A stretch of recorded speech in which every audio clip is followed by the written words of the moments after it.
I think you're talking about two different generations, right?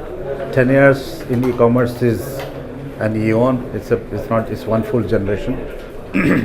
So in fact, what you find is that the current e-commerce is something which is very evolved, it has become efficient also. People understand what it is. Consumers are now familiar with what they're doing. However, it has also created a lot of challenges. If you look at it, the biggest challenge is what used to be a challenge 10 years ago was technology and how to actually design websites for a good e-commerce, how to make sure that consumers have good navigation, they could search better.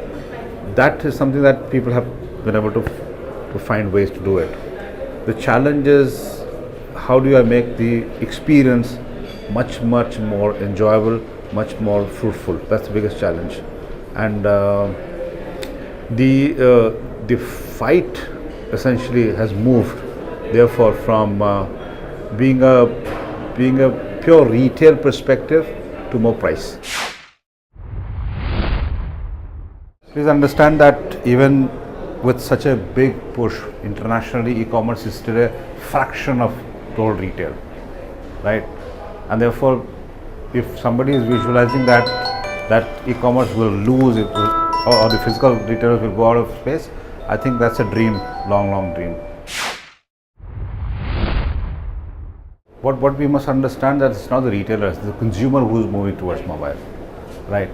And which is what is very clearly that this whole shift is going to be towards mobile. Mobile, I mean a device which is mobile. What the new device is going to be, nobody knows it.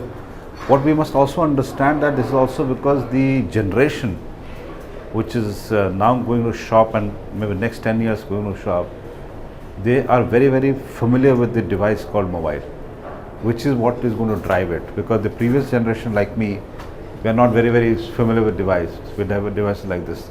So new generation has grown up. In fact, they're called the denizens or the native digitals, who are going to drive the purchase, and that's why mobile commerce is going to be important.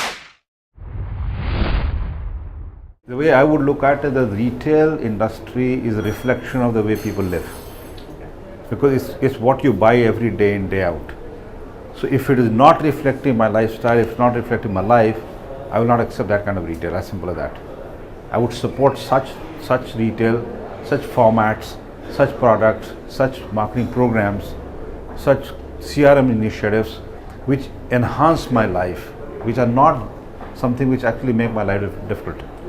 So as you go and go into future, you're going to see more and more experiential, more facilitating retail than just selling products.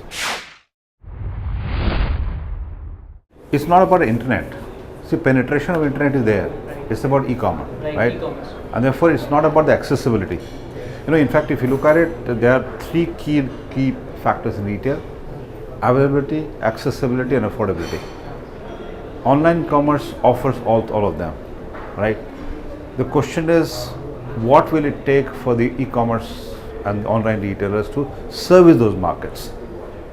Because servicing small towns is something which is a big challenge, both in terms of cost, in terms of infrastructure. And which is where I would also like to bring out the fact that we must look at India as a very different country as compared to others, because most countries are either small in geography or they're homogeneous. We are large and heterogeneous. And therefore, how would a company which thrives on standardization, which means offering the same thing to all across the world, consumers all across the world, will actually service consumers which are so diverse? That's the challenge that you have.